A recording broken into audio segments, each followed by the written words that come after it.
Ayer mismo que estuve en la Tacunga con Alberto Acosta, con el cual tengo muy buenas relaciones, aunque discrepemos en cosas fundamentales, pero eso no importa.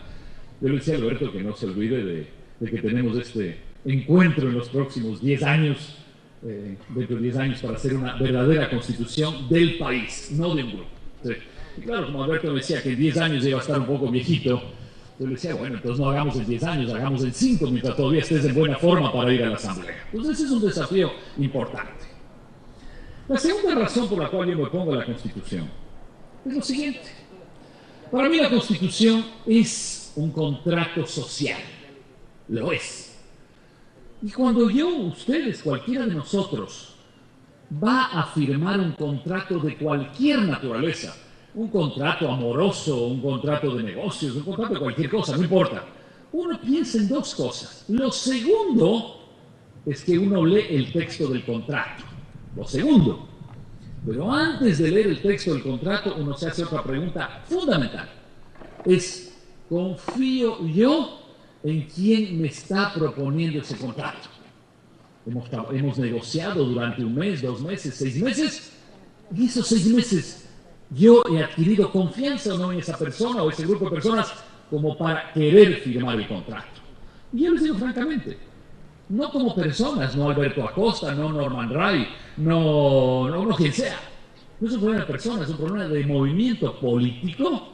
Yo no confío en Alianza País.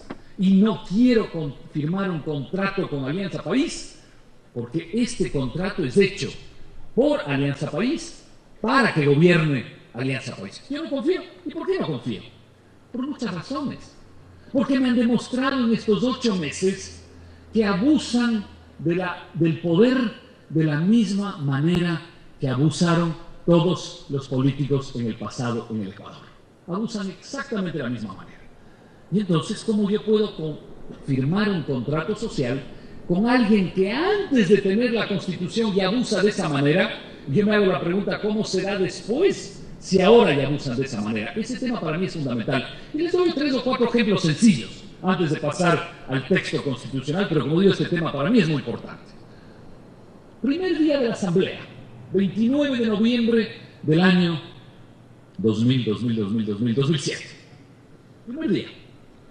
La Asamblea asume los plenos poderes y el último artículo de los plenos poderes del mandato 001 decía, en definitiva, ningún ciudadano ecuatoriano tiene derecho a impugnar ninguna acción de la Asamblea Constituyente y cualquier juez o funcionario público que acogiera cualquier solicitud o demanda será automáticamente sancionado y destituido.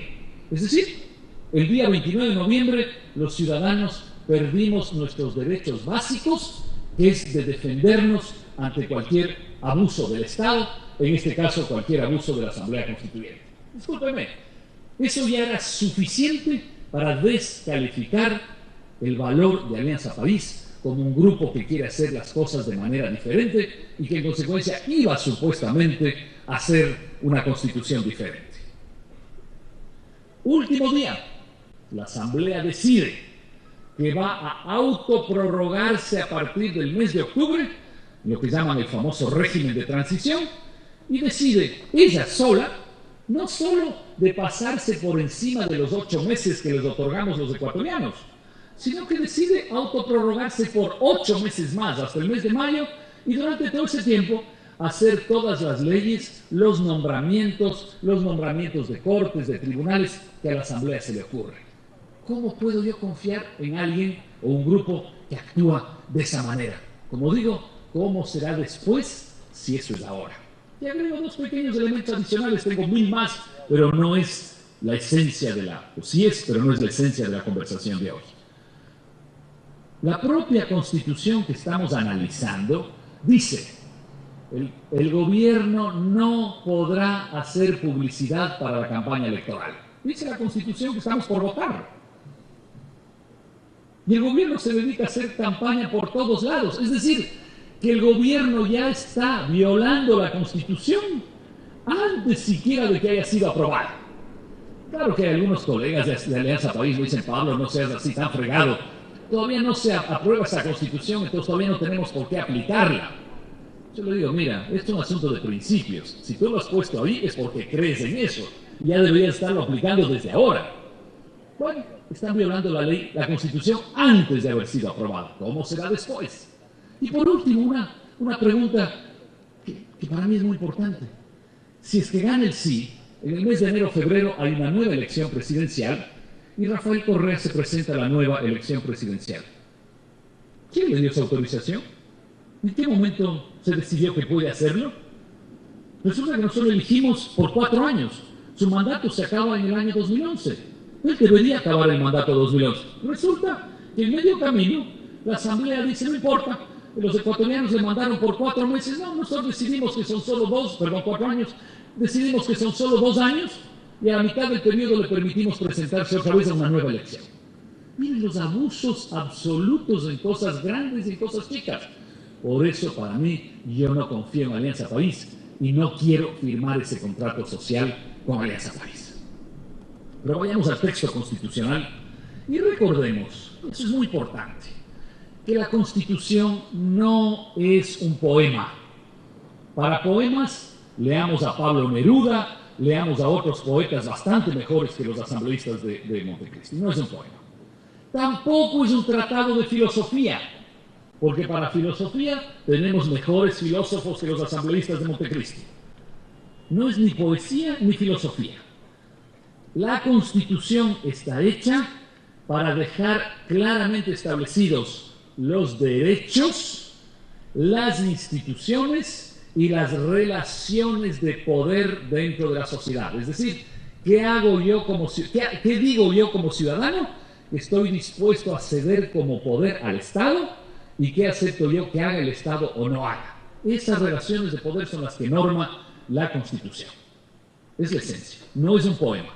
Entonces, claro, cuando mis colegas de Alianza País me dicen, les oigo porque estoy todos los días en conferencias con ellos y les tengo mucha estima, pasamos buenos momentos juntos, no tiene nada que ver con eso. Sí. Cuando me dicen que uno de los grandes valores de la Constitución es que le tiene al ser humano como el centro de la vida social, eso no tiene ningún valor constitucional, eso es poesía. Todos obviamente estamos de acuerdo en que el ser humano es el centro de la sociedad. ¿Quién va a pensar lo contrario? Todos estamos de acuerdo en que la gente pobre viva mejor, todos estamos de acuerdo en que el país se desarrolle, todos estamos de acuerdo en ese tipo de cosas, salvo quizás algunos monstruos un poco malvados de la sociedad que no quieren eso, pero la verdad son pocos, y ninguno de esos creo que está presente aquí, así que creo que en eso no tenemos que hacernos mucho lío. Entonces todas esas cosas bonitas, todas esas cosas que suenan muy bonito, no es el valor constitucional, no es un poema ni un tratado de filosofía, son cosas reales que permiten establecer con claridad los derechos, la aplicación de los derechos, las relaciones de poder en la sociedad. Eso es esencialmente una Constitución. Entonces vamos a ese tema. Un tema fundamental de una Constitución es cómo elegimos nuestros representantes. Porque en la Constitución decimos, yo quiero que la gente que me va a representar sea elegida de tal y cual manera. Y en el Ecuador, en los últimos años, ustedes estarán de acuerdo, nos hemos quejado amargamente que la elección de dignidades en el Ecuador se la hace de manera muy politizada, muy politiquera, que a los superintendentes, que a las cortes lo eligen los gobiernos o el Congreso, escogiendo no a los mejores, sino escogiendo a sus amigos. Es lo que siempre nos hemos quejado y hemos dicho, hay que buscar una mejor manera de elegir a la gente. Muy bien. Entonces yo les pido, no en este momento porque ni siquiera tienen suficiente luz para hacerlo, pero cuando deseen analizar un poquito mejor la Constitución en estos pocos días que quedan, les recomiendo a ustedes que lean 2 artículos.